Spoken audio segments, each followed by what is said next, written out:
തുടങ്ങിയല്ലോ യാത്ര. ഒരു സായാഹ്ന വാർത്താ യാത്രയാണ്. ഒരു പോസിറ്റീവ് സ്റ്റോറിയിൽ നിന്ന് തുടങ്ങാമെന്നാണ് നമ്മൾ വിചാരിക്കുന്നത്. പരിമിതികളെ സാധ്യതകളാക്കുന്ന മനുഷ്യർ നമുക്ക് എപ്പോഴും വിസ്മയമാണ്. അതെന്തായാലും ലോകത്തിന് മാതൃകയുമാണ്. അത്തരത്തിൽ ഒരാളുടെ ജീവിത യാത്രയിലേക്കാണ് നമ്മൾ ആദ്യം കടന്നു ചെല്ലുന്നത്. ഉൾക്കാഴ്ചയാൽ ജീവിതത്തെ മുന്നോട്ട് കൊണ്ടുപോകുന്ന ഒരു മനുഷ്യനെ കുറിച്ചാണ് ആദ്യ വാർത്ത.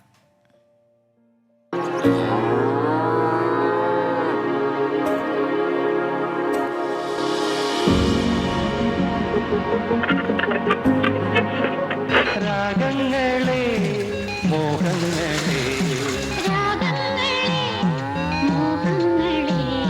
പൂച്ചൂടും മാവിൻ ഭാവങ്ങളെ. പൂവച്ചൽ സ്വദേശി ഷക്കീർ, പ്രായം 61. പാരമ്പര്യ രോഗം കാഴ്ച കവർന്നു. 2 കണ്ണുകളിലും ഇരുട്ടാണ്. പക്ഷേ വിധിയെന്നു പറഞ്ഞ് നിസ്സഹായനായിരിക്കാൻ ഷക്കീർ തയ്യാറല്ല. ഇത് സഹായിച്ച പശു നിറയെ എനിക്കൊരു ഹരമാണ്. പശു വളർത്തലിൻ്റെ ഒരു ഹോബിയാണ്. എനിക്ക് ഭയങ്കര ഹരമാണിത്. എൻ്റെ പാഷനാണിത്. കാശ് എനിക്ക് വളരെ വേഗത്തിൽ കാശ് കുറവാണ്. അത്രയില്ല. ആദ്യം എനിക്കൊരു 40% കാണുമായിരുന്നു. ഇപ്പോൾ വന്ന് 90% കാണില്ല. എങ്കിലും ഇതൊന്നും പ്രശ്നമല്ല. എൻ്റെ പശുക്കളൊന്നും ചെയ്യില്ല. എൻ്റെ പശുക്കൾ എന്നെ ഭയങ്കര ഇഷ്ടമാണ്.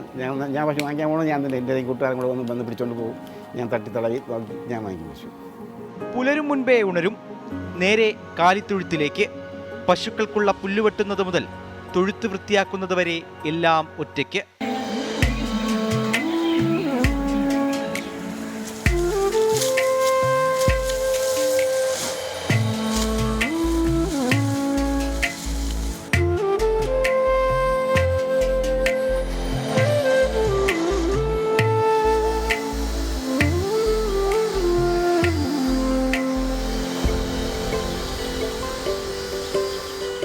പരിമിതികളുടെ പാരമ്യത്തിലും യുദ്ധം ജയിച്ച രാജാവിൻ്റെ ചിരിയാണ് ഷക്കീറിന്. 4 കാലികളെ പോറ്റിയാണ് ജീവിതം കെട്ടിപ്പടുത്തത്. മക്കളെ വളർത്തി, പഠിപ്പിച്ചു, അവരെ ഒരു കരയ്ക്കെത്തിച്ചു. എൻ്റെ മക്കളെ പഠിപ്പിച്ചത് ഞാൻ ഇതുവരെ വേറെ ഒരു തൊഴിലുമില്ല. എനിക്കിത് മാത്രമേ ഉണ്ടായിരുന്നുള്ളൂ. ഇതൊന്നും ഞങ്ങൾ ജീവിച്ചതല്ല. എൻ്റെ 3 മക്കളെ ഞാൻ ദൈവം സഹായിച്ച്, ഒരാൾ MTech-കാരിയാണ്, 2 MBA-കാരനാണ്, 3ാമത്തെ മോള് BTech-കാരിയാണ്. ഒക്കെ പഠിപ്പിച്ചതും എല്ലാം ഈ ഒരു വരുമാനം വെച്ച് ആരും എന്നെ സഹായിച്ചിട്ടുമില്ല. ഒരു പൈസ എന്നെ ആരും സഹായിച്ചിട്ടില്ല. മക്കളെ അയച്ചതായാലും ഇതായാലും എല്ലാം പശുക്കൾ തന്നെയാണ്. പശു തന്നെയാണ് ജീവിതം. പശു കൊണ്ടാണ് ജീവിച്ചത് ഞാനില്ല. ഇരുൾ നിറഞ്ഞ ലോകത്ത് ഈ 4 കാലികളാണ് ഷക്കീറിൻ്റെ കാഴ്ച. അവർ തന്നെയാണ് ജീവിതവും. ആരോടും പരിഭവമില്ല, പരാതിയുമില്ല. പശുക്കൾ എൻ്റെ സ്വന്തം മക്കളെക്കാൾ സ്നേഹമാണ് പശുക്കൾ. ഈ ലോകത്ത് കുരുടനായ അന്ധനായ പശു വളർത്താൻ ഞാൻ മാത്രമായിരിക്കും. ഈ ലോകത്ത് വേറെ ഒരു മനുഷ്യൻ കാണാം. അപ്പോൾ ഇതെനിക്കിതൊരു എല്ലാവരും കാണിച്ചു. അന്ധന്മാർ വീട്ടിൽ തെണ്ടിക്കൊണ്ടിരിക്കുകയോ ലോട്ടറി ഇട്ടുകൊണ്ടിരിക്കുകയല്ലോ, ഇതേപോലെ ജോലി ചെയ്ത് ജീവിക്കാൻ വേണ്ടി ഒരു മാതൃകയാക്കാൻ വേണ്ടി എന്നെ ആരെങ്കിലും സഹായിച്ചാൽ ഞാൻ നിറയെ പശുവും എരുമയും ആടുമാക്കും ഈ ലോകത്തിന് മാതൃകയായി കളിച്ചു. ഈ കിഴക്ക് എൻ്റെ പശു നന്ദിനി പശുവാണ്. ഇതെൻ്റെ കറുപ്പം പിള്ളി ഓസ്റ്റിനാണ്. ഇതെൻ്റെ സുബേദായാണ് ഈ പശു. ഞാൻ സുബേദ കൊടുക്കുന്ന ഫുഡാണ്. ഞാൻ പശുവിനെ തരി തൊട്ടാണ് ഞാൻ ഇത് മനസ്സിലാക്കുന്നത്. ഈ തൊഴുത്തും ഇവിടുത്തെ പശുക്കളുമാണ് ഈ മനുഷ്യൻ്റെ ജീവിതം. വീണു പോകുമ്പോൾ താങ്ങി നിർത്തുന്നത് ഈ മിണ്ടാപ്രാണികളാണ്. ആ സ്നേഹം അങ്ങനെ തന്നെ തുടരട്ടെ. ക്യാമറമാൻ സിറിലിനൊപ്പം AV ജയശങ്കർ, 24 തിരുവനന്തപുരം. അപ്പോൾ അതാണ് എത്ര പോസിറ്റീവായിട്ടാണ് ജീവിതത്തെ കാണുന്നത്. ഒരു പരിമിതികളും അതൊരു എന്താണ് പറയുക, നമുക്ക് റെസ്ട്രിക്ഷൻ അല്ല എന്ന് കാണിക്കുന്ന, എന്ന് തെളിയിക്കുന്ന, മാതൃകയാക്കാവുന്നൊരു മികച്ച നല്ല ജീവിതത്തിനുടമയാണ് ആ മനുഷ്യൻ. അപ്പം അദ്ദേഹം വളരെ കൂളായിട്ടാണ് അല്ലേ പറയുന്നത് കാര്യങ്ങളൊക്കെ. എന്തൊക്കെയാണ് ചെയ്യുന്നത്, എങ്ങനെയാണ്, വളരെ കോൺഫിഡൻ്റ് ആയി അദ്ദേഹം പറയുന്നു. അദ്ദേഹത്തിൻ്റെ കോൺഫിഡൻസിന് പിന്നിൽ അദ്ദേഹത്തിൻ്റെ അധ്വാനവുമുണ്ട്. തീർച്ചയായിട്ടും. അതോടൊപ്പം തന്നെ എപ്പോഴുമുള്ള ഒരു എന്താ പറയുന്നത് സെൽഫ് കോൺഫിഡൻസും എല്ലാം ഉണ്ട്. അപ്പോൾ ഇത് പ്രേക്ഷകർക്ക് മുന്നിലേക്ക് ഞങ്ങൾ വെക്കുന്നത് നിങ്ങൾക്കും ഇതുപോലെ തളരാതെ ജീവിതത്തിലേക്ക് മുന്നോട്ട് പോകാൻ സഹായമാകുമെന്നുള്ള പ്രതീക്ഷയോടെയാണ്. യെസ്, അപ്പോൾ ആ പോസിറ്റീവ് സ്റ്റോറി പങ്കുവച്ചുകൊണ്ട് നമ്മൾ അടുത്ത സെഗ്മെന്റിലേക്ക് പോകുന്നു. ഉപതെരഞ്ഞെടുപ്പ് നേരത്തെ പറഞ്ഞു. പാലക്കാട് വിധി എഴുതാൻ മണിക്കൂറുകൾ മാത്രമാണ് ബാക്കി. എന്താണ് അവിടുത്തെ വിശേഷങ്ങൾ എന്നറിയാം. കാണാം വോട്ടോട്ടം.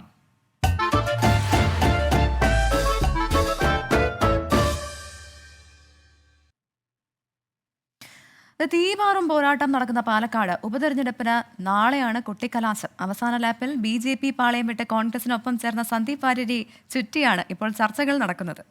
വോട്ടുറപ്പിക്കാനുള്ള അവസാനവട്ട ഓട്ട പ്രദർശനത്തിലേക്കാണ് സ്ഥാനാർത്ഥികൾ ഇന്ന് കടന്നത്. നമുക്ക് നോക്കാം ആ റിപ്പോർട്ട്. വിവാദങ്ങൾ, അപ്രതീക്ഷിത ട്വിസ്റ്റുകൾ. ഡോക്ടർ പി സരിൻ LDF സ്ഥാനാർത്ഥിയായതു മുതൽ BJPയുടെ മുഖമായി നിന്നിരുന്ന സന്ദീപ് വാര്യർ കോൺഗ്രസിലേക്ക് എത്തിയതിനുവരെ പാലക്കാട് സാക്ഷ്യം വഹിച്ചു. ഉപതെരഞ്ഞെടുപ്പിന് നാളെ കലാശക്കൊട്ട്. മുഖ്യമന്ത്രി പിണറായി വിജയൻ ക്യാമ്പ് ചെയ്താണ് LDF പ്രചാരണത്തിന് ചുക്കാൻ പിടിക്കുന്നത്. സന്ദീപ് വാര്യരുടെ കോൺഗ്രസ് പ്രവേശനത്തിൽ കറങ്ങുകയാണ് പ്രചാരണത്തിന്റെ അവസാന ദിനങ്ങൾ. 3 സ്ഥാനാർത്ഥികളും വോട്ടർമാരെ ഒരിക്കൽ കൂടി കാണാനുള്ള ഓട്ടപ്രദക്ഷിണത്തിലാണ്. സന്ദീപിന്റെ വരവ് തിരഞ്ഞെടുപ്പിന് ആവേശം ഉണ്ടാക്കിയിട്ടുണ്ടെന്ന് രാഹുൽ മാങ്കൂട്ടത്തിൽ. RSSന്റെ സർസംഘചാലക് പോലും ആ നിലപാട് വിട്ട് ഏതെങ്കിലും ഒരു സെക്കുലർ ഫാബ്രിക്കിന്റെ ഭാഗമാകണം എന്നാഗ്രഹിക്കുന്ന ആളുകളാണ് ഇന്ത്യയിലെ മുഴുവൻ സെക്കുലർ മൈൻഡ് സെറ്റ്. അപ്പോൾ അദ്ദേഹം അങ്ങനെ തീരുമാനം എടുത്തതിന് വളരെ പോസിറ്റീവായിട്ടല്ലേ പാലക്കാട് എടുക്കുന്നത്. ന്യൂനപക്ഷ കമ്മ്യൂണിറ്റിക്കിടയിലാണ് ശ്രീ സന്ദീപ് വാര്യരുടെ കടന്നുവരവ് ഏറ്റവും വലിയ ആവേശം ഉണ്ടാക്കിയത്. തിരഞ്ഞെടുപ്പിൽ ഇതൊന്നും പ്രതിഫലിക്കില്ലെന്ന് LDF സ്ഥാനാർത്ഥി P. സരിൻ. തെരഞ്ഞെടുപ്പിനെ ബാധിക്കാത്ത വിഷയങ്ങൾ ഞാൻ ഇതുവരെ ഒന്നും മറുപടി പറഞ്ഞിട്ടില്ല. ഈ വിഷയവും അങ്ങനെ തന്നെയാണ്. ഞാനതിന് ഒരു തരത്തിലും മറുപടി പറയാൻ ആഗ്രഹിക്കുന്നില്ല. 1 മിനിറ്റ് കൊണ്ട് നിലപാട് മാറ്റിയതിൽ സരിനും സന്ദീപും ഒരുപോലെയെന്ന് NDA സ്ഥാനാർത്ഥി C. കൃഷ്ണകുമാർ. 1 മിനിറ്റ് കൊണ്ട് നിലപാട് മാറുന്ന ആളുകളെ സംബന്ധിച്ച് വിലയിരുത്താൻ, അതിന്റെ പിന്നിലുള്ള എന്താണ് ചേതോവികാരം എന്നുള്ളതൊക്കെ മനസ്സിലാക്കാനുള്ള അത്രയും പ്രബുദ്ധതയുള്ള ആളുകൾ തന്നെയാണ്. സന്ദീപ് ഉണ്ടെങ്കിലും ഇല്ലെങ്കിലും ഞങ്ങൾ ഞങ്ങളുടെ ദൗത്യവുമായിട്ട് മുന്നോട്ട് പോകും. ഞായറാഴ്ചയായതിനാൽ പള്ളികൾ കേന്ദ്രീകരിച്ചും സ്ഥാനാർത്ഥികൾ വോട്ടഭ്യർത്ഥിച്ചു. 1 മാസം നീണ്ട പ്രചാരണത്തിന്റെ ഊർജവും ആവേശവും നാളെ കലാശക്കൊട്ടിലും തെളിയും. അനിഷ്ട സംഭവങ്ങൾ ഒഴിവാക്കാൻ പോലീസിന്റെ കനത്ത സുരക്ഷ. ഇനി പന്ത് വോട്ടർമാരുടെ കോർട്ടിലാണ്. ആരായിരിക്കും MLA കപ്പിൽ മുത്തമിടുന്നത്? ടീം 24 പാലക്കാട്. പ്രസിഡന്റ്, ഞാൻ ഇന്നലെ പറഞ്ഞതുപോലെ ഈ തിരഞ്ഞെടുപ്പ് പ്രഖ്യാപിച്ചതിന് ശേഷവും ഒപ്പം തന്നെ ആ പ്രചാരണം തുടങ്ങിയപ്പോഴൊക്കെ BJPയോടൊപ്പം, അതായത് കൃഷ്ണകുമാറിനോടൊപ്പം ആയിരുന്നു സന്ദീപ് വാര്യര്. ഇപ്പൊ എന്താ രാഹുലിന്റെ കൂടെ സന്ദീപിനെ കാണുമ്പോൾ അതൊരു കൗതുകമായിട്ട് തോന്നുന്നു. മണിക്കൂറുകൾക്ക് മാത്രം മുൻപ് അല്ലേ അങ്ങനെ BJP വിട്ട് കോൺഗ്രസിലേക്ക് എത്തിയ സന്ദീപ് വാര്യർ അവിടെ ചർച്ചയാവുന്നുണ്ട്. ഇപ്പോൾ ഈ കഴിഞ്ഞ 1 മാസക്കാലം പാലക്കാട് തിളച്ചുമറിഞ്ഞ രാഷ്ട്രീയ വിഷയങ്ങൾ പ്രചാരണ ആയുധമാക്കിയിട്ടുണ്ട് എല്ലാ മുന്നണികളും. അപ്പോൾ സ്ഥാനാർത്ഥികൾക്ക് എന്തൊക്കെ മാറ്റങ്ങൾ വന്നിട്ടുണ്ട് എന്നറിയുന്നത് ഒരു കൗതുകമായിരിക്കും അല്ലേ? ഒന്നാമത്തെ ദിവസം തൊട്ട് നോക്കുകയാണെങ്കിൽ ഓരോ ദിവസവും അവരുടെ കോൺഫിഡൻസ് ഇങ്ങനെ ബൂസ്റ്റ് ചെയ്ത് ഇപ്പോൾ 1 മാസം പിന്നിടുമ്പോൾ ഇനിയിപ്പോൾ മണിക്കൂറുകൾ മാത്രമേ വിധിയെഴുത്തിനുള്ളൂ. അതെ, 1 മാസം കിട്ടി എന്നുള്ളതാണ് അല്ലേ? നീണ്ട പ്രചാരണമായിരുന്നു. അപ്പോൾ എത്രത്തോളം സ്ഥാനാർത്ഥികൾ എങ്ങനെയാണെന്നൊക്കെ മനസ്സിലാക്കാൻ വോട്ടേഴ്സിന് അവസരം ലഭിച്ചിട്ടുണ്ടെന്നുള്ള കാര്യത്തിൽ യാതൊരു സംശയവുമില്ല. ഓക്കെ, എന്തായാലും സ്ഥാനാർത്ഥികളുടെ ആ മാറ്റം എന്തൊക്കെയാണ് നമുക്കൊന്ന് കണ്ടുവരാം. വിപിൻ C. വിജയൻ തയ്യാറാക്കിയ സ്പെഷ്യൽ റിപ്പോർട്ടിലേക്ക്.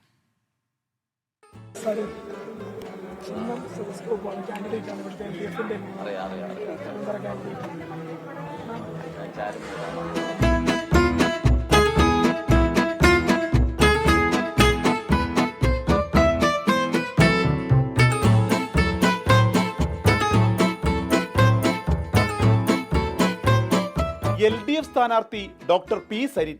ആള് കൂടുതൽ ശബ്ദമെടുത്താണ് വോട്ട് ചോദിക്കുക. എനർജിക്കും കുറവില്ല. എന്തുണ്ടായി?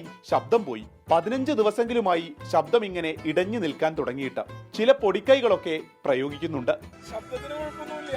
തൊണ്ടയ്ക്ക് അതിൻ്റെതായ മരുന്നുകൾ എടുക്കുന്നതിന് ചില അപ്രായോഗികത ഉള്ളതുകൊണ്ട് ഞാൻ ഒഴിവാക്കുകയാണ്. എന്നാലും നാടൻ മരുന്നുകളും പ്രയോഗങ്ങളൊക്കെ ചെയ്യുന്നുണ്ട്. അതുകൊണ്ട് പിടിച്ചു നിൽക്കാം. നമ്മുടെ പിന്നെ ഉള്ളിൽ നിന്ന് വരുന്ന കാര്യം അതുപോലെ കമ്മ്യൂണിക്കേറ്റ് ചെയ്യണമെന്ന് നിർബന്ധമുള്ള ആളാണ്. കുറച്ച് ആവേശം കൂടും.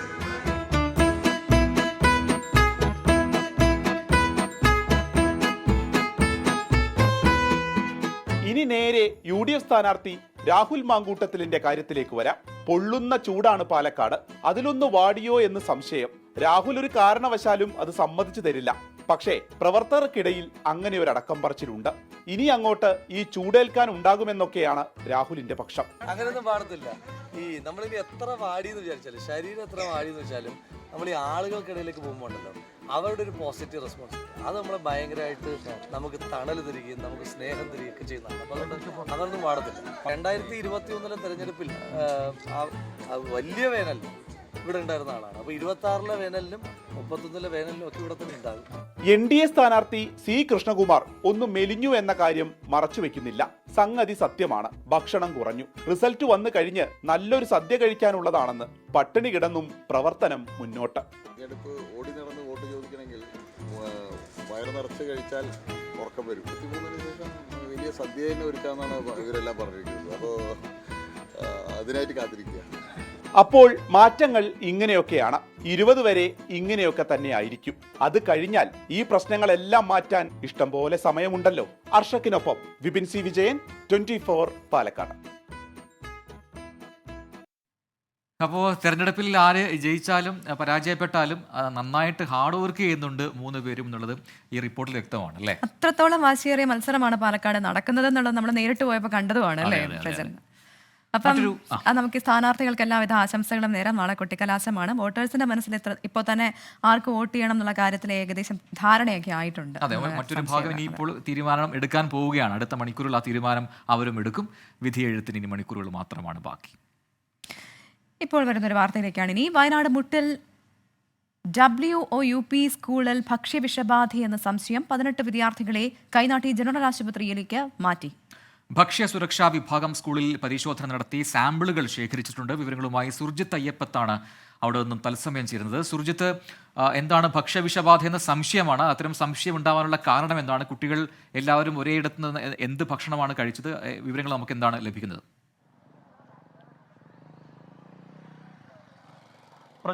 പ്രവിധ, ഞാനിപ്പോൾ നിൽക്കുന്നത് കൈനാട്ടി ആശുപത്രിയിലാണ്. ഈ ആശുപത്രിയിലാണ് 18 വിദ്യാർത്ഥികളെ പ്രവേശിപ്പിച്ചിരിക്കുന്നത്. 2 കുട്ടികൾ ICUവിലാണ്. ഇതിൽ പ്രധാനപ്പെട്ട കാര്യം, എല്ലാവർക്കും ഒരു പൊതുവായിട്ടുള്ള രോഗലക്ഷണങ്ങളാണ് പ്രകടിപ്പിച്ചത്. വയറിളക്കം, ഛർദി, അതോടൊപ്പം പനി. ഇതൊരു പൊതുവായിട്ടുള്ള രോഗലക്ഷണങ്ങളാണ് ഈ കുട്ടികൾക്കെല്ലാം ഉള്ളത്. അതുകൊണ്ട് തന്നെ ഇത് ഭക്ഷ്യവിഷബാധയാണ് എന്നുള്ള സംശയമാണുള്ളത്. സ്കൂളിൽ 1000-ലേറെ വിദ്യാർത്ഥികളുണ്ട്. പക്ഷേ ഇതിൽ 18 പേർക്ക് മാത്രമാണ് ഈ സമാനമായ രോഗലക്ഷണങ്ങൾ ഉണ്ടായിട്ടുള്ളത് എന്നുള്ളതാണ്. എന്തായാലും ഈ സ്കൂളിൽ ഭക്ഷ്യസുരക്ഷാ വിഭാഗം പരിശോധന പൂർത്തിയാക്കിയിട്ടുണ്ട്. ഇവിടെ സ്കൂളിൻ്റെ PTA പ്രതിനിധികൾ, ഈ രക്ഷിതാക്കൾ ഇവിടെയുണ്ട്. അവരിലേക്ക് തന്നെ നമുക്ക് പോകാം. എന്ത് ഭക്ഷണമാണ് ഇവർ കഴിച്ചിട്ടുള്ളത്? നിലവിൽ സാധാരണയിൽ കഴിക്കുന്ന ഭക്ഷണം തന്നെയാണ് കുട്ടികൾ കഴിച്ചിരിക്കുന്നത്. സാധാരണയിൽ അന്ന് ചോറും അതോടൊപ്പം എന്തെങ്കിലും ഒരു കറികളായിരിക്കും. അന്നത്തെ ദിവസം മുട്ടയും ചോറും മാത്രമാണ് കഴിച്ചുകൊണ്ടിരുന്നത്. സാധാരണഗതിയിൽ എല്ലാ ദിവസവും മാറ്റിയുള്ള മെനു ആണ് കൊടുക്കാറ്. ഇത് കഴിഞ്ഞ വെള്ളിയാഴ്ചയാണ് സ്കൂളിൽ നിന്ന് ഭക്ഷണം കഴിച്ച്. പിന്നെ റിപ്പോർട്ട് ചെയ്യുന്ന സമയത്ത് ഞായറാഴ്ചയായിട്ടുണ്ട്. ഇതിനകം മറ്റ് സ്ഥലങ്ങൾ, അതുകൂടാതെ ഞങ്ങൾക്ക് സ്കൂളിൽ നിന്ന് തന്നെയാണോന്ന് ഉറപ്പിച്ച് പറയാനും കഴിയില്ല. കാരണം മറ്റ് സ്കൂളിലെ 2 കുട്ടികളും ഇവിടെ അതേ സമയത്ത് റിപ്പോർട്ട് ചെയ്ത് അതേ അസുഖവും അതേ ലക്ഷണവുമായിട്ടുള്ള കുട്ടികൾ ഇവിടെ വന്നതായിട്ട് അറിയുന്നുണ്ട്. അപ്പോൾ അതുകൊണ്ട് അത് സ്ഥിരീകരിക്കാൻ ഞങ്ങൾക്ക് ഇതുവരെ കഴിഞ്ഞിട്ടില്ല. ഇതൊരു സംശയം മാത്രമാണ്. ഈ സ്കൂളിൽ തന്നെ കുട്ടികളായതുകൊണ്ട് ഭക്ഷ്യ സുരക്ഷാ വകുപ്പിൻ്റെ ആളുകൾ സ്കൂളുകൾ വരികയും സ്കൂളിലെ കിച്ചൺ അതുപോലെയുള്ള സ്ഥലങ്ങളെല്ലാം പരിശോധിക്കുകയും അതിൻ്റെ അവിടെ നിലവിൽ പ്രശ്നങ്ങളൊന്നും ഇല്ലാത്ത രീതിയിലാണ് പറഞ്ഞിരിക്കുന്നത്. ഇപ്പോൾ സാമ്പിളുകൾ ശേഖരിച്ചിട്ടുണ്ട്. സാമ്പിളുകൾ വന്നു കഴിഞ്ഞാൽ മാത്രമേ എന്താണെന്ന് കൃത്യമായിട്ട് നമുക്കും പറയാൻ കഴിയുകയുള്ളൂ. വെള്ളമടക്കമുള്ള സാമ്പിളുകൾ എടുത്തിട്ടുണ്ട്. ഇനിയിപ്പം എന്തിൽ നിന്നാണ് ഇത്തരം സംഭവിച്ചത് നമുക്കറിയില്ല. അപ്പോൾ സ്വാഭാവികമായിട്ടും അതിൻ്റെ സാമ്പിളുകൾ എടുത്തിട്ടുണ്ട്. എന്നാൽ മാത്രമേ കൃത്യമായിട്ട് നമുക്കിതിനെക്കുറിച്ച് പറയാൻ കഴിയുകയുള്ളൂ. കുട്ടികളുടെ ആരോഗ്യസ്ഥിതി എങ്ങനെയാണ്? കുട്ടികളുടെ ആരോഗ്യസ്ഥിതി ഇപ്പോൾ കുഴപ്പമൊന്നുമില്ല. 2 കുട്ടികൾ ICUവിലുണ്ട്. ബാക്കിയുള്ള കുട്ടികൾ വാർഡിലാണുള്ളത്. ഇപ്പോൾ വലിയ കുഴപ്പമില്ല. രാവിലെ കുറച്ച് പനി കൂടുതലുണ്ടായിരുന്നു. ഇപ്പം പനിയൊക്കെ കുറവുണ്ടെന്നാണ് രക്ഷിതാക്കൾ പറഞ്ഞത്. സംസാരിച്ചിരുന്നു. ഇപ്പോൾ ഈ ഫുഡ് കഴിച്ചിട്ടായിരുന്നെങ്കിൽ എൻ്റെ 2 മക്കളും ഇതേ സ്കൂളിൽ നിന്നാണ് പഠിക്കുന്നത്. അവർ സ്കൂളിൽ നിന്ന് ഫുഡ് കഴിച്ച ആൾക്കാരാണ്. അവർക്ക് നിലവിൽ പ്രശ്നങ്ങളൊന്നുമില്ല. വീട്ടിലും അന്വേഷിച്ചു. ഞാൻ വീട്ടിൽ നിന്നാണ് വന്നത്. അവിടെ അവർക്കൊന്നും പ്രശ്നങ്ങളില്ല, ഉണ്ടായിട്ടില്ല.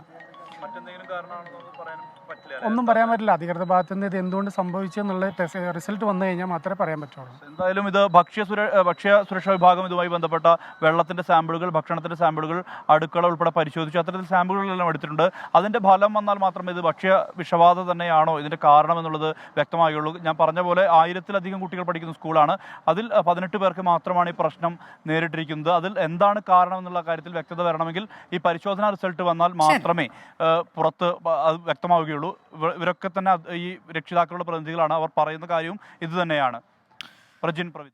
ശരി, സുജിത്ത് അയ്യപ്പത്താണ് വിശദാംശങ്ങൾ നൽകിയത്. വയനാട്ടിൽ നിന്നും ഭക്ഷ്യവിഷബാധ എന്ന സംശയമാണ് ഇപ്പോൾ ഉള്ളത്. എന്തായാലും സാമ്പിളുകൾ പരിശോധനയ്ക്കായി ശേഖരിച്ചിട്ടുണ്ട്.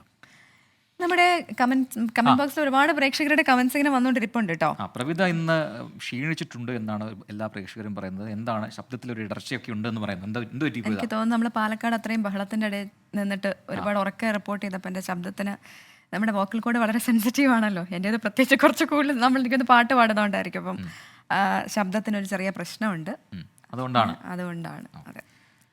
അപ്പോൾ ഒരുപാട് പ്രേക്ഷകർ എങ്ങനെ അത്തരം കമന്റുകൾ ഈഗിൾ ചോദിക്കുന്നത്, ഇവർ 2 ആളും ആങ്ങളെയും പെങ്ങളുമാണോ? പ്രജിനും പ്രാവിതയല്ല പ്രവിധയാണ്, അങ്ങനെയാണെന്ന് കരുതിക്കോളൂ. ഇവിടെ വന്ന് ആങ്ങളെയും പെങ്ങളും ആയതാണ്. നല്ല പാട്ടാണെന്ന് ആശ പറയുന്നുണ്ട്. കേൾക്കാൻ ആഗ്രഹിച്ച പാട്ടെന്ന് മുഹമ്മദ് അഷ്റഫ് പറയുന്നുണ്ട്. ചന്ദ്രൻ പി പറയുന്നു, പ്രജിനൻ പ്രവിധ സുഖമാണോ? സുഖമാണ്. കോഴിക്കോട് വയലട അറിയാമോ? ടൂറിസ്റ്റ് പ്ലേസ് ആണ്. ഇവിടെ നല്ല മഴയാണെന്ന് ചന്ദ്രൻ പി അറിയിക്കുന്നുണ്ട്. അതെ, തോൽക്കാൻ മനസ്സില്ലാത്ത മനുഷ്യൻ, നമ്മൾ ആദ്യം കാണിച്ച റിപ്പോർട്ടിനെ കുറിച്ച് സീന പറയുന്നുണ്ട്. പിന്നെ പ്രവിധയ്ക്ക് എന്തോ ഒരു വിഷമം പോലെയെന്ന് മിനി ബാബു പറയുന്നത്. മിനി ചേച്ചി അതാണ് ഇപ്പോൾ പറഞ്ഞത്. അപ്പോൾ അങ്ങനെ നമ്മുടെ ടൈം ചേഞ്ചിനെ കുറിച്ച് പ്രേക്ഷകർ പറയുന്നുണ്ട്. അപ്പോൾ നമ്മുടെ ടൈം ചേഞ്ച് എങ്ങനെയാണ്, നിങ്ങൾക്കത് യൂസ്ഫുൾ ആണോ, നിങ്ങൾക്കത് കാണാൻ പറ്റുന്നുണ്ടെന്നൊക്കെ നിങ്ങളെ അറിയിക്കുക.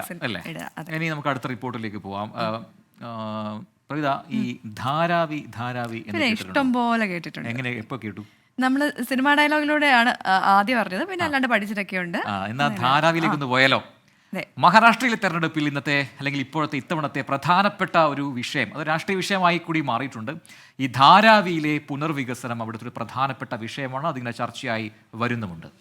അദാനിയുമായി ചേർന്ന് നടപ്പാക്കുന്ന പദ്ധതിയെ എതിർത്തും അനുകൂലിച്ചും ഭരണ പ്രതിപക്ഷ മുന്നണികൾ കടുത്ത പോരാട്ടമാണ് അവിടെ നടത്തുന്നത്. എന്താണ് ധാരാവിക്കാരുടെ ആശങ്കകൾ എന്ന് നമുക്ക് നോക്കാം. ശ്രീനാഥ് ചന്ദ്രന്റെ റിപ്പോർട്ടിലേക്കാണ് ഇനി.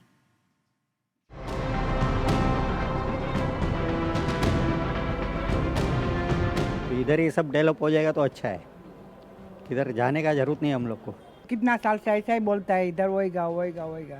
वैसा थोड़ा बहुत फिर अभी लेके बेचने का, ये करने का, वो करने का, फिर दूसरा काम करने का, क्या करेगा? रोजी रोटी के लिए कुछ तो करना पड़ेगा. ഏഷ്യയിലെ തന്നെ ഏറ്റവും വലിയ ചേരിപ്രദേശത്തിൻ്റെ മുകൾ നിലയിൽ നിന്നുള്ള ഒരു കാഴ്ചയാണ് ഇത്. വലിയ ഒരു പ്രദേശമാകെ ലക്ഷക്കണക്കിന് ജനങ്ങൾ തിങ്ങി നിറഞ്ഞ് പാർക്കുന്ന ഇടം. മുമ്പെങ്ങുമില്ലാത്ത വിധം നിയമസഭാ തെരഞ്ഞെടുപ്പിൽ ധാരാവി ഒരു പ്രധാന ചർച്ചാ വിഷയമായി മാറിയിരിക്കുകയാണ്. ധാരാവിയിലെ ഇടുങ്ങിയ വഴികളിലൂടെ വരുമ്പോൾ, മോശം സാഹചര്യത്തിൽ മനുഷ്യരിങ്ങനെ കഴിയുന്നത് കാണുമ്പോൾ ധാരാവിക്ക് ഒരു റീഡെവലപ്മെൻറ്റ്, പുനർവികസനം വേണം എന്നത് നമുക്ക് ബോധ്യപ്പെടുന്ന കാര്യമാണ്. അങ്ങനെയാണ് അദാനി ഗ്രൂപ്പുമായി ചേർന്നുകൊണ്ട് സംസ്ഥാന സർക്കാർ 25,000 കോടി ചെലവ് വരുന്ന ഒരു റീഡെവലപ്മെൻറ്റ് പദ്ധതി തുടങ്ങുന്നത്. മുംബൈ രാജ്യത്തിൻ്റെ സാമ്പത്തിക തലസ്ഥാനമാണെങ്കിൽ മുംബൈയുടെ സാമ്പത്തിക തലസ്ഥാനമാണ് ധാരാവി. ഈ മൺപാത്ര നിർമ്മാണം പോലെ ലെതർ വ്യവസായങ്ങൾ, അങ്ങനെ പലതരം വ്യവസായങ്ങൾ നടക്കുന്ന ഇടമാണ് ധാരാവി. എല്ലാ രേഖകളും ഉള്ളവർക്ക് മാത്രമാണ് ധാരാവി റീഡെവലപ്മെൻറ്റ് പ്രൊജക്റ്റിന് ശേഷം ഇവിടെ വീട് ലഭിക്കുക. മാത്രമല്ല 2000-ന് ശേഷം ധാരാവിയിലേക്ക് താമസിക്കാൻ എത്തിയവർക്ക് വീട് ലഭിക്കുകയുമില്ല. 99 के 100% कोक अभी आगे पीछे थोड़ा बहुत हुआ रहेगा, लेकिन सब लोग का डॉक्यूमेंट्स है सब. ധാരാവി പോലൊരു കണ്ണായ ഭൂമി അദാനിക്ക് സൗജന്യമായി വിട്ടു നൽകാനും കൊള്ള ലാഭം ഉണ്ടാക്കി കൊടുക്കാനുമാണ് ഈ പദ്ധതിയിലൂടെ ശ്രമിക്കുന്നതെന്നാണ് പ്രതിപക്ഷത്തിന്റെ ആരോപണം. You see, the only bigger problem today in Maharashtra is the way Adani is getting everything free of cost. That is the bigger problem. The country's treasury is for the people, is for the citizens of India. It's not for Adani. See, this is about development. This is about how BJP has mismanaged, Eknath Shinde has mismanaged Maharashtra. That is the problem. പദ്ധതി അതേപടി നടപ്പാക്കുമെന്ന് BJP സഖ്യം, അത് പറ്റില്ലെന്ന് പ്രതിപക്ഷം. ഏതായാലും ധാരാവി വികസന പദ്ധതിയുടെ ഭാവി നിശ്ചയിക്കുന്ന തെരഞ്ഞെടുപ്പ് കൂടിയാണ് മഹാരാഷ്ട്രയിൽ നടക്കാൻ പോകുന്നത്. ധാരാവിയിൽ നിന്നും വരുൺ വടശ്ശേരിക്കൊപ്പം ശ്രീനാഥ് ചന്ദ്രൻ, 24. യെസ്, അപ്പോൾ അതാണ് ധാരാവിയിലെ ഇപ്പോഴത്തെ അവസ്ഥ. അവിടെ ഈ വികസനം വരണമെന്നൊക്കെ ആവശ്യങ്ങൾ വർഷങ്ങളായി നമ്മൾ കേൾക്കുന്നതാണ്. ഇത്തവണ എന്താണ്, ഏത് രീതിയിലാണ് അത് മാറുന്നുണ്ടോ എന്നൊക്കെ നമുക്ക് കാത്തിരുന്ന് കാണാം. ഇപ്പോൾ സന്തോഷ് KT എന്ന് പറയുന്ന ഒരു പ്രേക്ഷകൻ കമൻറ്റ് ചെയ്തിരിക്കുന്നു, UK ഇരുന്ന് കാണുമ്പോൾ ഈ രാഷ്ട്രീയ വാർത്തകൾ കണ്ടിട്ട് ചിരി വരുന്നു എന്നാണ് സന്തോഷ് KT പറയുന്നത്. എന്താണാവോ ചിരിക്ക് കാരണം? അതറിയില്ല. അതുകൂടെ സന്തോഷം പറഞ്ഞിരുന്നെങ്കിൽ കുറച്ചും കൂടെ വ്യക്തത വന്നേനെ. പ്രജി ധാരാവി എന്ന് പറയുന്ന പ്രവിതയെ പേടിപ്പിക്കുന്നു, പാവല്ലേ പ്രവിത എന്ന് പറയുന്നു സതീശൻ. ശരിക്കും ആളെ മനസ്സിലാവാത്തതുകൊണ്ടാണ് എന്നാണ് മറുപടി. അബ്ദുൾ ലത്തീഫ് പറഞ്ഞത്, പ്രവിത പാട്ട് പഴയ പോലെ അല്ലല്ലോ, മോശമായി എന്നാണോ നന്നായി എന്നാണോ ഉദ്ദേശിച്ചതെന്ന് അറിയില്ല. അങ്ങനെ do you know the English of this song Devi Stamper ചോദിക്കുന്നു. അത് നമ്മളോടുള്ള ചോദ്യമാണോ അതോ ഇനി അവിടെയുള്ള കമൻറ്റ് ബോക്സിലുള്ള ആരുടെയെങ്കിലുള്ള ചോദ്യമാണോ എന്നറിയില്ല. യെസ്, അപ്പോൾ നിങ്ങളുടെ കമൻറ്റുകളൊക്കെ തുടരുക. നമുക്കൊരു ചെറിയ ഇടവേള ആവശ്യമായിട്ടുണ്ട്. ഇടവേള കഴിഞ്ഞു വരുമ്പോൾ നമുക്കൊന്ന് ഡൽഹി വരെ പോകണം. അവിടെ ഒരു പ്രതിഷേധം നടക്കുന്നുണ്ട്. അതിൻ്റെ വാർത്തയിലേക്കും തത്സമയ ദൃശ്യങ്ങളിലേക്കും നമ്മൾ കടന്നേലും. കുറച്ച് സീരിയസ് ആയിട്ടുള്ള ഒരു റിപ്പോർട്ടിലേക്കാണ്. അതെ, എല്ലാവർക്കും അറിയുന്നതാണ്, മണിപ്പൂരിലെ സാഹചര്യം വീണ്ടും വഷളായിക്കൊണ്ടിരിക്കുകയാണ്. പലയിടങ്ങളിലും സംഘർഷം അയവില്ലാതെ തുടരുന്നുമുണ്ട്. അപ്പോൾ ആ വിഷയവുമായി ബന്ധപ്പെട്ടുകൊണ്ട് ഇപ്പോൾ ഡൽഹിയിൽ ഒരു പ്രതിഷേധം നടക്കുന്നുണ്ട്. രാജ്യത്തിൻ്റെ പല ഭാഗങ്ങളിലുമുണ്ട്. ജന്തർ മന്ദറിൽ ഡൽഹിയിൽ വിവിധ സംഘടനകളുടെ നേതൃത്വത്തിലാണ് ആ പ്രതിഷേധം നടക്കുന്നത്. വിനീത വിജി തയ്യാറാക്കിയ റിപ്പോർട്ടിലേക്കാണ് ഇനി. മണിപ്പൂരിൽ സമാധാനം പുനഃസ്ഥാപിക്കണമെന്ന് തന്നെയാണ് പ്രധാന ആവശ്യം. വിവിധ സംഘടനകൾ ഡൽഹിയിലും ഇന്ന് പ്രതിഷേധവുമായി രംഗത്തെത്തിയിട്ടുണ്ട്. വുമൻസ് വിങ്, ഒപ്പം തന്നെ മണിപ്പൂർ സ്റ്റുഡൻസ് ഉൾപ്പെടെയുള്ള സംഘടനകളാണ് ജന്തർ മന്ദറിൽ പ്രതിഷേധവുമായി എത്തിയിരിക്കുന്നത്. കുട്ടികൾ, സ്ത്രീകൾ ഉൾപ്പെടെയുള്ളവരെല്ലാം ഈ പ്രതിഷേധത്തിന്റെ ഭാഗമായിരിക്കുകയാണ്. It's a very critical situation in Manipur. The situation in Manipur is very critical right now. 6 people along with 3 kids, where we have 8 months baby boy and 9 years old girl, and another 2.5 years boy was also there. The Kuki militants, they have abducted them from the relief camp, and they have brutally killed all those female, including those girls, also raped and killed. So this is so heinous crime that we have been seeing in so long years, and this should not be happen. And just request the government of India to just take action against those criminals and those terrorists. Thank you. ഈ സ്ത്രീകൾ ഉൾപ്പെടെയുള്ളവർ ഈ പ്രതിഷേധത്തിന്റെ ഭാഗമായിട്ടുണ്ട്. നമുക്ക് ആ ദൃശ്യങ്ങളിൽ നിന്ന് തന്നെ കാണാൻ കഴിയുന്നുണ്ട്. What's the current situation in Manipur? Actually, the women are also facing a lot of issues. Current situation is this. वैसे तो बहुत एक साल से ऊपर हो गया मणिपुर जल रहे हैं, but presently on 11th हमारा 6 लोगों को एब्डक्ट हो गया, including 1 infant, 2 children and 3 women.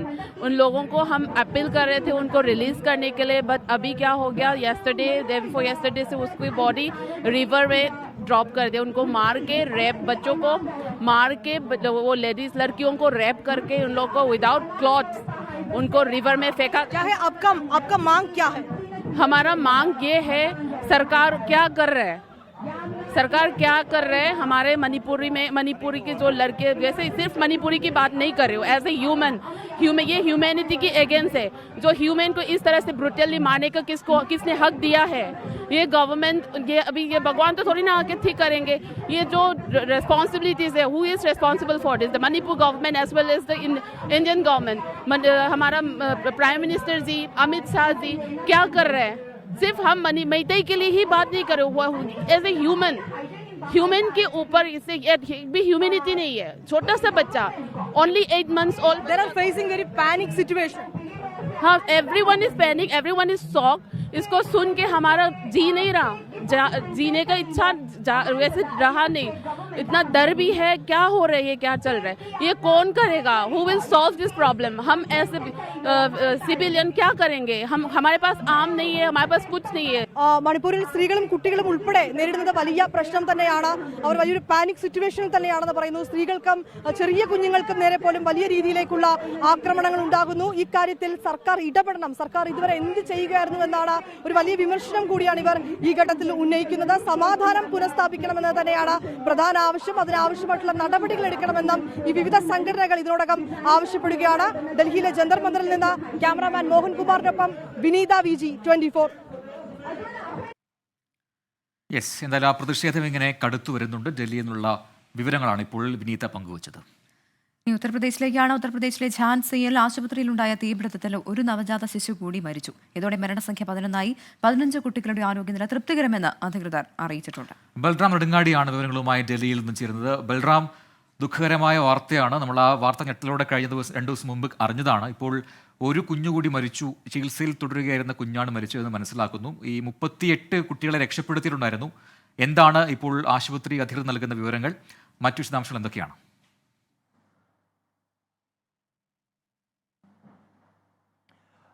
Prajin, Pravitha, ഏറെ ദുഃഖകരമായ ഒരു വാർത്തയായിരുന്നു കഴിഞ്ഞ ദിവസം ഉത്തർപ്രദേശിലെ ഝാൻസിയിൽ നിന്നും പുറത്തു വന്നത്.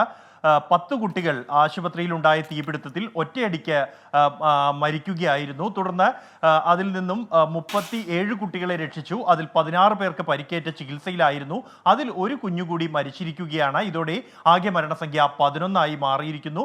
മറ്റ് 15 പേരുടെയും ചികിത്സ പുരോഗമിച്ചുകൊണ്ടിരിക്കുകയാണ് എന്നും അവരുടെ ആരോഗ്യനില തൃപ്തികരമാണ് എന്നുമാണ് അധികൃതർ അറിയിക്കുന്നത്. ഈ അപകടം നടന്ന ഉടൻ തന്നെ മുഖ്യമന്ത്രി യോഗി ആദിത്യനാഥ് ഒരു ഉന്നതതല അതിവേഗ അന്വേഷണത്തിന് ഉത്തരവിട്ടിരുന്നു. 12 മണിക്കൂറിനകം റിപ്പോർട്ട് സമർപ്പിക്കാൻ ആവശ്യപ്പെട്ട ആ അന്വേഷണത്തിൽ ഈ അപകടത്തിന് പിന്നിൽ അട്ടിമറിയോ അനാസ്ഥയോ സംഭവിച്ചിട്ടില്ല എന്നാണ് വ്യക്തമാക്കുന്നത്. മറിച്ച് ആശുപത്രിയിലെ ഈ ICUവിലെ സ്വിച്ച് ബോർഡിലുണ്ടായ ഷോർട്ട് സർക്യൂട്ടാണ് അപകട കാരണം എന്നും റിപ്പോർട്ടിൽ പറയുന്നു. ഒപ്പം തന്നെ അപകടം നടക്കുന്ന സമയത്ത് 6 നഴ്സുമാർ ഈ സ്ഥലത്തുണ്ടായിരുന്നു എന്നും അഗ്നിശമന ഉപകരണങ്ങൾ കാലഹരണപ്പെട്ടതാണ് എന്ന ആരോപണങ്ങൾ തള്ളിക്കൊണ്ടുള്ളതാണ് ഈ റിപ്പോർട്ട്. അതായത് ആശുപത്രി അധികൃതർക്കും ഒപ്പം തന്നെ മറ്റ് ആളുകൾക്കും അധികൃതർക്കുമെല്ലാം ക്ലീൻ ചീറ്റ് നൽകിക്കൊണ്ട് ഒരു ഷോർട്ട് സർക്യൂട്ടാണ് ഈ അപകടത്തിന്റെ കാരണമെന്നാണ് റിപ്പോർട്ടിൽ വ്യക്തമാക്കുന്നത്. ഒപ്പം മറ്റ് 2 അന്വേഷണങ്ങളും ഈ വിഷയത്തിൽ പുരോഗമിച്ചുകൊണ്ടിരിക്കുകയാണ്. കൂടാതെ ദേശീയ മനുഷ്യാവകാശ കമ്മീഷൻ വിഷയത്തിൽ ഇടപെടുകയും സംസ്ഥാന സർക്കാരിന് നോട്ടീസ് അയക്കുകയും ചെയ്തിട്ടുണ്ട്. അപകടവുമായി സംഭവവുമായി ബന്ധപ്പെട്ട മുഴുവൻ വിവരങ്ങളും ഒരാഴ്ചക്കകം സമർപ്പിക്കാനാണ് ദേശീയ മനുഷ്യാവകാശ കമ്മീഷൻ ആവശ്യപ്പെട്ടിരിക്കുന്നത്. ബൽറാം നെടുങ്ങാടിയാണ് വിശദാംശങ്ങൾ നൽകിയത്. തിരികെ പ്രേക്ഷകരുടെ കമന്റ്സിലേക്ക് വന്നു കഴിഞ്ഞാൽ good evening Prajana and Pravitha എന്ന് സിനിഷ പറയുന്നുണ്ട്. അപ്പം റീന സതീശൻ ഒരു ആവശ്യം പറയുന്നുണ്ട്. ഇന്ന് ഭർത്താവിൻ്റെ ബർത്ത്ഡേ ആണ്, രഞ്ജു എന്നാണ് പേര്. റീന സതീശൻ അല്ലേ അപ്പോൾ കമൻറ്റ് അയച്ചത്? അയ്യോ സോറി, എനിക്ക് മാറിപ്പോയെന്ന് തോന്നുന്നു. ഓക്കെ, ഞാൻ ആ കമൻറ്റ് വന്നതിന് ശേഷം ഒന്നുകൂടെ വായിക്കാട്ടോ, തെറ്റിപ്പോയി കഴിഞ്ഞാൽ അത് പ്രശ്നമാവുമല്ലോ അല്ലേ. അല്ല, സീന മുഹമ്മദ് ആണ് കേട്ടോ, ക്ഷമിക്കണം. സീന മുഹമ്മദ് ആണ്. പ്രവി, ഇന്ന് എൻ്റെ ഭർത്താവ് രഞ്ജുവിൻ്റെ പിറന്നാളാണ്. ഹൃദയം കൊണ്ട് എഴുതിയ കവിത എന്ന പാട്ട് ഡെഡിക്കേറ്റ് ചെയ്ത് പാടാമോ? ഹൃദയം കൊണ്ട് 2 ലൈൻ പാടാം അല്ലേ? പ്രജന അറിയാലോ, അറിയാം. ഹൃദയം കൊണ്ടെഴുതുന്ന കവിത പ്രണയാമൃതം അതിൻ ഭാഷ എന്നാണെന്ന് തോന്നുന്നു. 2 ലൈൻ അറിയാം. അപ്പോൾ അത് ഡെഡിക്കേറ്റ് ചെയ്യുന്നു രഞ്ജുവിന്. ഞാൻ മുൻപ് പേര് മാറി പറഞ്ഞതാട്ടോ, സോറി. സീന മുഹമ്മദിന്റെ ഹസ്ബൻഡിന്റെ രഞ്ജുവിന്റെ ബർത്ത്ഡേ ആണ്. അപ്പം പിറന്നാൾ ആശംസകൾ. അപ്പോൾ അടുത്തത് നമുക്കൊരു മത്സരത്തെക്കുറിച്ചായാലോ. വ്യത്യസ്തമായൊരു മത്സരമാണ്. വ്യത്യസ്തമായ മത്സരം വെച്ചാൽ അതിൽ പങ്കെടുക്കുന്ന ആൾക്കാർക്കാണ് വ്യത്യസ്തതയുള്ളത്. വിദ്യാർത്ഥികൾക്ക് രുചികരമായ ഭക്ഷണം ഒരുക്കുന്ന സ്കൂൾ പാചക തൊഴിലാളികൾക്കായി ഒരു മത്സരം സംഘടിപ്പിച്ചു. മാസ്റ്റർ ഷെഫുമാരെ കണ്ടെത്താനായി എറണാകുളം കാക്കനാടാണ് വിദ്യാഭ്യാസ വകുപ്പ് പാചക മത്സരം സംഘടിപ്പിച്ചത്.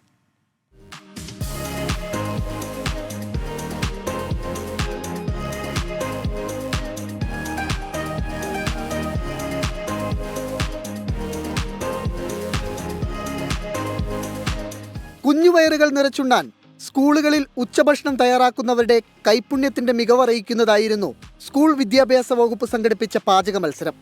കാക്കനാട് MAAM ഗവൺമെന്റ് LP സ്കൂളിൽ നടന്ന എറണാകുളം ജില്ലാതല മത്സരത്തിൽ 14 മത്സരാർത്ഥികളായിരുന്നു ഉണ്ടായിരുന്നത്.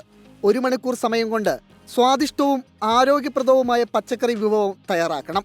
സ്കൂൾ പാചകരംഗത്ത് 45 വർഷത്തെ പരിചയമുള്ളവർ മുതൽ തുടക്കക്കാർ വരെ മത്സരത്തിനെത്തി.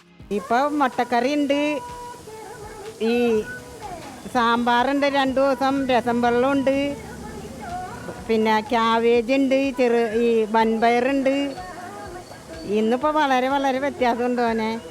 സ്കൂൾ ഉച്ചഭക്ഷണ പദ്ധതിയുടെ നിലവാരം ഉയർത്താൻ പാചക മത്സരങ്ങൾ ഗുണം ചെയ്യുമെന്ന് സംഘാടകർ. മിഡ് ഡേ മീലിന് കുറച്ചും കൂടെ പ്രചരണം പൊതുജനങ്ങളുടെ ഇടയിൽ കൊടുക്കുക, കൂടുതൽ ആകർഷകമാക്കുക, പദ്ധതി കുറച്ചും കൂടെ വിപുലീകരിക്കുക, നല്ല കൂടുതൽ പൊതുജന പങ്കാളിത്തത്തോടു കൂടി കുറച്ചും കൂടെ നന്നാവുക എന്നുള്ളൊക്കെ ലക്ഷ്യത്തോടു കൂടിയാണ് പൊതുവിദ്യാഭ്യാസ വകുപ്പ് ഇത്തരത്തിൽ വ്യത്യസ്തമായ ഒരു ഇത് നടത്തുന്നത്. മത്സരത്തിനിടെ 3 മാസമായി ശമ്പളം മുടങ്ങിയതിന്റെ വിഷമവും ചിലർ പങ്കുവച്ചു. ശമ്പളം മുടങ്ങിയാലും കുട്ടികളുടെ അന്നം മുടക്കില്ല. വന്നിട്ട് 2 ദിവസമായി പൈസ വന്നിട്ട്. പിള്ളേർക്ക് എപ്പോഴാണെങ്കിലും ചോറ് വെച്ച് കൊടുക്കണമില്ല, അവർക്കൊന്നും പറയാം. പിള്ളേരുണ്ടെങ്കിൽ ചോറ് വയ്ക്കണം, അതാണ്. പിള്ളേരുള്ളപ്പോൾ എനിക്ക് ജോലിയുണ്ട്, പിള്ളേരില്ലെങ്കിൽ എനിക്ക് ജോലിയില്ല. പാചക മത്സരത്തിൽ കാരക്കുന്ന് FM LPSലെ രാജി AG 1ാം സ്ഥാനവും അങ്കമാലി GGB സ്കൂളിലെ അമ്പിളി അജയൻ 2ാം സ്ഥാനവും നേടി. 24 കൊച്ചി. അപ്പോൾ അവർ പറയുന്നത് കേട്ടില്ലേ അല്ലേ, മക്കളുണ്ടെങ്കിൽ കുട്ടികളുണ്ടെങ്കിൽ സ്കൂളിൽ ഉണ്ടെങ്കിൽ അവർക്ക് ഭക്ഷണം കൊടുത്തിരിക്കണം, അത് നമ്മുടെ ജോലിയാണ്. വേതനം പ്രശ്നമൊക്കെ ഉണ്ട്, അത് കിട്ടിയിട്ടില്ല 2 മാസമായിട്ടെന്നൊക്കെ പറയുമ്പോഴും അവർ കുട്ടികൾക്ക് ഭക്ഷണം ഒരിക്കലും മുടക്കില്ല എന്ന് ഉറപ്പിക്കുന്നുണ്ട്. സ്നേഹമാണ്. അതെ. ഇപ്പോൾ ആ ഒരു റിപ്പോർട്ട് കണ്ടപ്പോൾ അവരിങ്ങനെ പല ഈ പച്ചക്കറി സാധനങ്ങളൊക്കെ അരിഞ്ഞു കണ്ടപ്പോൾ അതിൽ ഉള്ളി ഉണ്ടോ ഞാൻ ഇങ്ങനെ നോക്കുമായിരുന്നു. ഉള്ളിയുടെ വില കഴിഞ്ഞ കുറച്ച് ദിവസങ്ങളായി ഇങ്ങനെ ഉയർന്നു വരുന്നുണ്ട്, നമ്മൾ അറിഞ്ഞിട്ടുണ്ട്, മനസ്സിലാക്കിയിട്ടുണ്ട് അല്ലേ. പൊതുവിലൊരു രാജ്യത്തൊരു വിലക്കയറ്റം ഉണ്ട് എന്നൊരു പ്രതീതി ഉണ്ട് ഇപ്പോൾ നിലവിൽ. മാത്രമല്ല ഈ ഭക്ഷണത്തിലെ സവാള, പ്രത്യേകിച്ച് നോൺ വെജ് ഐറ്റംസിലൊക്കെ ആണെങ്കിൽ ഒഴിച്ചുകൂടാൻ പറ്റാത്ത ഒന്നാണ്. അപ്പോൾ സവാള വില ഇങ്ങനെ കുതിച്ചുയരുന്നത് നമ്മൾ ഈ വാർത്തകളൊക്കെ കണ്ടിട്ടുണ്ട്. അപ്പോൾ പൊതുവിൽ രാജ്യത്തൊരു വിലക്കയറ്റമുണ്ട് എന്നുള്ളത് പ്രജൻ പറഞ്ഞ പോലെ അത് കറക്റ്റാണെന്ന് എനിക്കും തോന്നുന്നു. എന്തുകൊണ്ടാണ് ഈ വിലവർധന ഉണ്ടാകുന്നത് എന്ന് നമുക്കൊന്ന് നോക്കിയാലോ. ക്രിസ്ത്യന ചെറിയാൻ പറഞ്ഞു തരും. കാണാം. ഇനി അല്പം സാമ്പത്തികം.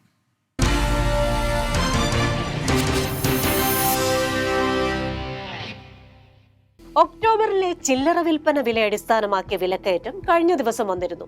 എത്ര പേര് ഇത് ശ്രദ്ധിച്ചു? രാജ്യത്ത് വിലക്കയറ്റം 14 മാസത്തെ ഉയർന്ന നിരക്കിലായിട്ടുണ്ട് കേട്ടോ. സെപ്റ്റംബറിൽ 9.24% ഭക്ഷ്യവിലക്കയറ്റം 10.87% ഉയർന്നു. ഇതിൽ നമ്മൾ ഏറ്റവും വലഞ്ഞത് സവാള വിലക്കയറ്റം മൂലമാണ്. സവാള വില കിലോയ്ക്ക് 90 രൂപയൊക്കെ കടന്ന് കത്തിക്കയറിയപ്പോൾ വീട്ടമ്മമാർ സവാള അരിയും മുന്നേ തന്നെ കരയാനും തുടങ്ങി. എന്താണ് സവാള വിലക്കയറ്റത്തിന് കാരണം? സവാള വില ഉടനെങ്ങാനും കുറയുമോ? നോക്കാം. കാരണം അറിഞ്ഞാലല്ലേ പരിഹാരം പറയാൻ പറ്റൂ. അതിന് വലിയ താത്വിക അവലോകനത്തിന്റെ ഒന്നും ആവശ്യമില്ല. സവാള വിലക്കയറ്റത്തിന് കാരണം കണ്ടെത്തണമെങ്കിൽ അങ്ങ് മഹാരാഷ്ട്രയിലെ നാസിക്ക് വരെ പോകണം. അവിടുത്തെ കർഷകർ പറയും ഇങ്ങ് കേരളം വരെയുള്ള വീട്ടമ്മമാരെ കരയിച്ച വിലക്കയറ്റത്തിന് കാരണങ്ങൾ. 1. ദീപാവലി കാരണം ഒരാഴ്ച വിപണികൾ അടഞ്ഞുകിടന്നത്. 2. കനത്ത മഴയെ തുടർന്ന് ഉള്ളിപ്പാടങ്ങളിൽ വെള്ളം കയറി കൃഷി നശിച്ചത്. 3. കയറ്റുമതി കൂടിയത്. കഴിഞ്ഞ സീസണിനെ അപേക്ഷിച്ച് മഹാരാഷ്ട്രയിൽ ലഭ്യത 25% ചുരുങ്ങി. നാസിക്കിൽ വില ക്വിന്റലിന് 5400 രൂപയെന്ന റെക്കോർഡ് നിരക്കിലെത്തി. മേൽപ്പറഞ്ഞ കാരണങ്ങൾ കൊണ്ട് സവാളയുടെ വരവ് കുറഞ്ഞതും ഡിമാൻഡ് മാറ്റമില്ലാതെ നിന്നതും വിലക്കയറ്റത്തിലേക്ക് നയിച്ചു. അങ്ങനെ സവാള വിലയിൽ 21%-ലേറെ വർധന രേഖപ്പെടുത്തി. കഴിഞ്ഞ റാബി സീസണിൽ വിളവെടുത്ത സ്റ്റോക്ക് തീർന്നതും തിരിച്ചടിയാകുന്നുണ്ട്. ഇന്ത്യയിലെ ഏറ്റവും വലിയ ഹോൾസെയിൽ മാർക്കറ്റ് സ്ഥിതി ചെയ്യുന്ന ലാസൽ ഗോവനിൽ പ്രതിദിനം 1000 ടൺ സവാള വന്നിരുന്ന സ്ഥാനത്ത് ഇപ്പോൾ വരുന്നത് 200 മുതൽ 250 ടൺ മാത്രം. അങ്ങനെ കാരണം കണ്ടെത്തി. ഇനി സവാള വില എന്നു കുറയുമെന്ന് കൂടി പറയാനാകുമോ? വർഷത്തിൽ 3 തവണയാണ് സവാള കൃഷി. ജൂൺ ജൂലൈ മാസങ്ങളിലെ ഖാരിഫ്. ഇതിന്റെ വിളവെടുപ്പ് ഒക്ടോബറിൽ തുടങ്ങും. എന്നാൽ ഇത്തവണ മഴ ഈ വിളവെടുപ്പ് അങ്ങ് കോളമാക്കി. പിന്നീട് സെപ്റ്റംബർ ഒക്ടോബറിലെ അടുത്ത ഖാരിഫ്. ബഫർ സ്റ്റോക്കിൽ നിന്ന് സവാള എത്തിക്കാൻ കേന്ദ്ര ഉപഭോക്തൃ കാര്യാലയ ഭക്ഷ്യ പൊതുവിതരണ മന്ത്രാലയം തീരുമാനിച്ചിട്ടുണ്ട്. അതുകൊണ്ട് തന്നെ ഈ മാസം അവസാനത്തോടെ കിലോയ്ക്ക് സെഞ്ചുറി എത്തിയ വില തിരിച്ചിറങ്ങി 30 രൂപ വരെയാകുമെന്നാണ് വിലയിരുത്തൽ. മാത്രവുമല്ല അടുത്ത വിളവെടുപ്പോടെ ലഭ്യത കൂടുകയും ചെയ്യും. ഇനി എൻടെയിൽ. സവാള വിലക്കയറ്റത്തിലുടക്കും ഇത്തവണ ചില രാഷ്ട്രീയക്കാരും. നിയമസഭാ തെരഞ്ഞെടുപ്പ് നടക്കുന്ന മഹാരാഷ്ട്രയിലെ പെട്ടി പൊട്ടിക്കുമ്പോൾ സവാള കാരണം പല സ്ഥാനാർത്ഥികളും കരയുമെന്നാണ് പ്രവചനം. ലോക്സഭാ തെരഞ്ഞെടുപ്പിൽ ഓണിയൻ ബെൽറ്റ് എന്നറിയപ്പെടുന്ന മേഖലയിൽ മഹായുതി സഖ്യത്തിന് നഷ്ടമായത് 5 സീറ്റുകളാണ്. സിംഹാസനങ്ങളെ വരെ വലിച്ചിടാൻ സാമ്പത്തിക കാരണങ്ങൾക്കാകും. അതുകൊണ്ട് വിലക്കയറ്റമൊക്കെ ഒന്ന് കാര്യമായി ശ്രദ്ധിച്ചോണം. അപ്പോൾ വളരെ ഡീറ്റെയിൽഡ് എന്തുകൊണ്ട് ഉള്ളിക്ക് വില കൂടുന്നു, ഇനിയിപ്പോൾ എപ്പോഴാണ് വില കുറഞ്ഞു തുടങ്ങുക, അതിന് എന്തൊക്കെ സംഭവിക്കണം, ഇത്തരം കാര്യങ്ങൾ വളരെ വിശദമായിട്ട് ക്രിസ്റ്റീന ചെറിയൻ പറഞ്ഞു തന്നിട്ടുണ്ട്. വിൻസി പറയുന്നുണ്ട് ക്രിസ്റ്റീന തന്നെ ഉള്ളിയുടെ ഉടുപ്പിട്ടുണ്ടാണല്ലോ ബാക്ക്ഗ്രൗണ്ടും ഉടുപ്പും ബാക്ക്ഗ്രൗണ്ടും ഒരുപോലെ ഉണ്ട്. അതെ. അപ്പോൾ കമന്റുകൾ എങ്ങനെ വരുന്നുണ്ട്? ഞാൻ നേരത്തെ പേര് തെറ്റിച്ച് പറഞ്ഞല്ലോ. അപ്പോൾ അവർ തമ്മിൽ ഭയങ്കര ഫ്രണ്ട്സ് ആണ് എന്നാണ് പറയുന്നത്. ഒരു കുഴപ്പമില്ല എന്ന് റീന സതീശനും പറയുന്നുണ്ട്. അപ്പം ആരാണ് നമ്മുടെ, വീണ്ടും ഞാൻ പേര് വിട്ടുപോയി, സീനയും പറയുന്നുണ്ട്. അതെ, കുഴപ്പമില്ല എൻ്റെ പ്രവി, കുഴപ്പമില്ല, റീന എൻ്റെ ബെസ്റ്റ് ഫ്രണ്ടാണ് എന്ന് പറയുന്നു. ആലിക്കുട്ടി ആലിങ്കൽ പറയുന്നു ഇപ്പോൾ ഉള്ളിവട ഉണ്ടാക്കാറില്ല വീട്ടിൽ, ഉള്ളി പക്ഷേ ഇഷ്ടമാണെന്ന് പറയുന്നു. എന്ത് ചെയ്യാനാ, വിലക്കയറ്റമാണ് പ്രശ്നം. അതേപോലെ ഈ സവാള വില കൂടുന്നതിനെ കുറിച്ചും കമൻസ് ഇങ്ങനെ വരുന്നുണ്ട്. മിനി ബാബു ചോദിക്കുന്നു, പ്രവിത പാലക്കാട് രാവിലെ നടക്കാൻ പോയത് കൊണ്ടാണോ സൗണ്ട് പ്രശ്നമായത്? അതുകൊണ്ടല്ല, നമ്മൾ കൽപ്പാത്തിയിൽ ലൈവ് നിൽക്കുന്നുണ്ടായിരുന്നു, നമ്മുടെ പ്രോഗ്രാം അവിടെ നിന്നുണ്ടായിരുന്നു, ഭയങ്കര ക്രൗഡായിരുന്നു. അപ്പോൾ എനിക്ക് തോന്നുന്നു മിനിച്ചേച്ചിക്ക് അത് കാണാൻ പറ്റിയിട്ടുണ്ടാവില്ല, അതുകൊണ്ടായിരിക്കും. അപ്പോൾ അതിൻ്റെ ഇടയിൽ ഉറക്കെ സംസാരിച്ച് കഴിയുമ്പോൾ ശബ്ദം ചെറുതായിട്ട് പോവും, അതുകൊണ്ടാണ് കേട്ടോ. യെസ്. അപ്പോൾ മറ്റൊരു റിപ്പോർട്ടിലേക്ക് നമുക്ക് പോകാം. ഈ പാർലമെന്റിലെ സംഘർഷ ദൃശ്യങ്ങൾ, പാർലമെന്റ് അംഗങ്ങൾ തമ്മിലുള്ള വാക്കേറ്റങ്ങൾ പലപ്പോഴും അത് കയ്യാങ്കളി എത്തി നമ്മൾ കണ്ടിട്ടുണ്ട്. ഇവിടെയും കേരളത്തിലും ഇന്ത്യയിലെ മറ്റ് സംസ്ഥാനങ്ങളിലും, എന്തിന് പാർലമെന്റ് നമ്മുടെ ലോക്സഭയിലും ഒക്കെ തന്നെ നമ്മൾ ഇത്തരം ദൃശ്യങ്ങൾ കണ്ടിട്ടുണ്ട്. പലപ്പോഴും അത് വാർത്തയായിട്ടുണ്ട്, വിവാദങ്ങളായിട്ടുണ്ട്. പക്ഷെ ഇന്ന് നമ്മൾ എങ്ങോട്ടാണ് പോകുന്നത്?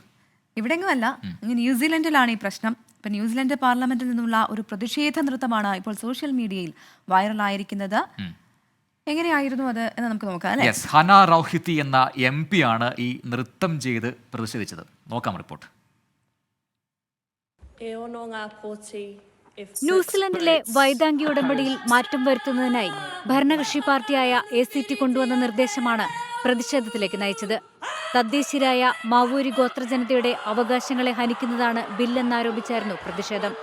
ബില്ല് പാർലമെന്റിൽ പാസാക്കുന്നത് സംബന്ധിച്ച് ചർച്ച നടക്കുമ്പോൾ മാവൂരി വിഭാഗത്തിൽ നിന്നുള്ള MP ഹന റൗഹിദി നടുത്തളത്തിലിറങ്ങി നൃത്തം ചെയ്ത് പ്രതിഷേധിച്ചു. പിന്നാലെ ബില്ലിന്റെ പകർപ്പ് കീറിയെറിഞ്ഞു.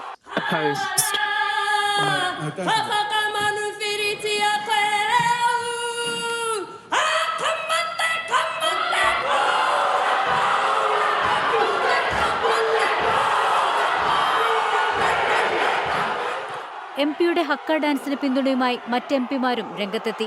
ഹക്ക വെറുമൊരു നൃത്തമല്ലെന്നാണ് ന്യൂസിലൻഡ് ജനത പറയുന്നത്.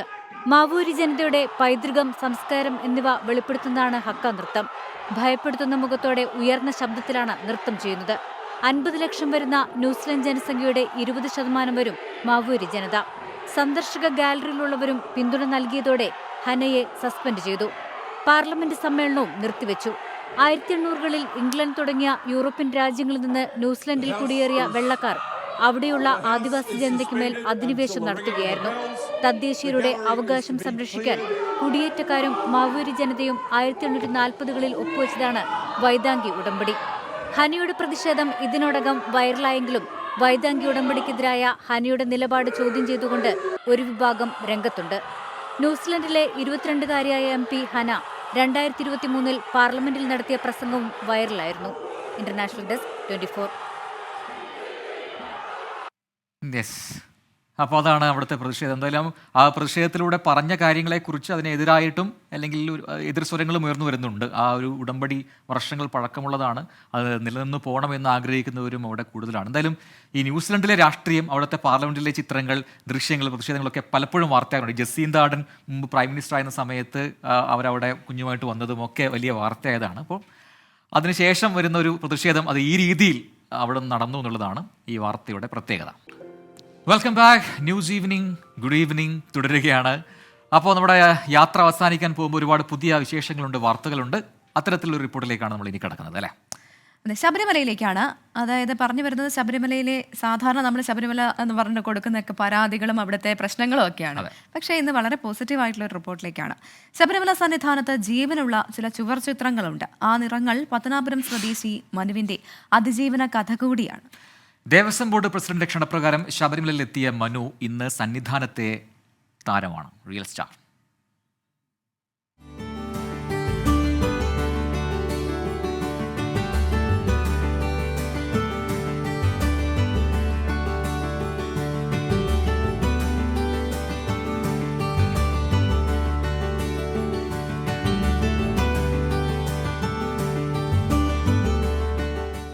ഇത് പത്തനാപുരം ചേക്കോം സ്വദേശി മനു.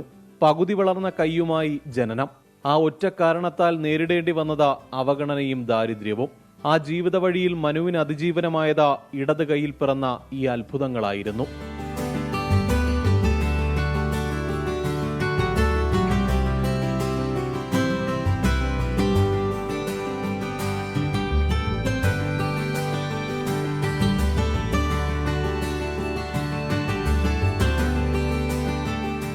ശബരിമലയിലെ ഓരോ കെട്ടിടങ്ങളും ചുവരുകളും ഇന്ന് മനുവിന് സ്വന്തമാണ്.